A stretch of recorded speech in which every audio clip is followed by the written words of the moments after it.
Na po yung ano natin, last day natin ngayon kasi zero balance na po tayo.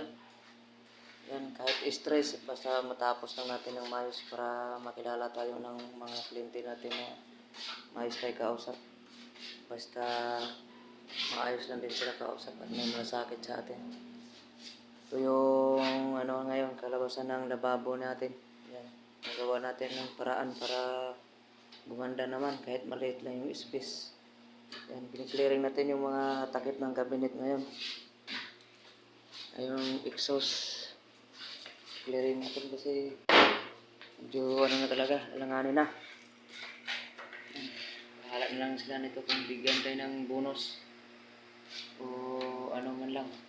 Consuelo. Ayan po yung update natin. Ayan, sa baba. Yan, mulding ko yan hanggang doon. Kasi hindi po tayo pwedeng magbutas dyan para kukuha doon sa pinakamid para ano, yan naman ay safety. Kasi pag nagka-trouble siya, hindi siya manadamay sa mga unang linya dyan.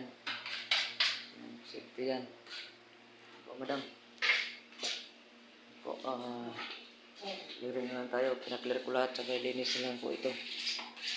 Ayan po sa ano na yan, grepo no.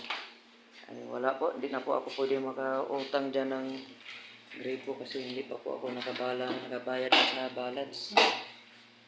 Sa pinupuhanan ko ng ano, materialis. Yan. Kaya nyo naman yan eh. Ano lang yan, kahit anong grepo din. Tapos salpak lang naman yan. Ang layo na po kaya sa dati yan. Ayun na, layo na po kaya sa dati yan.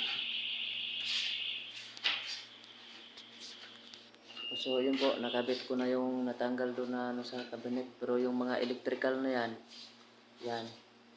Hindi ko gawa yan. Ewan ko kung sinong pinagawa nyo nung dati yan. Ayaw ko alam yan. Baka makaproblema pa tayo din. Ayun. Tsaka ano lang to. Para madali na. Gutom na. Mas gusto na rin.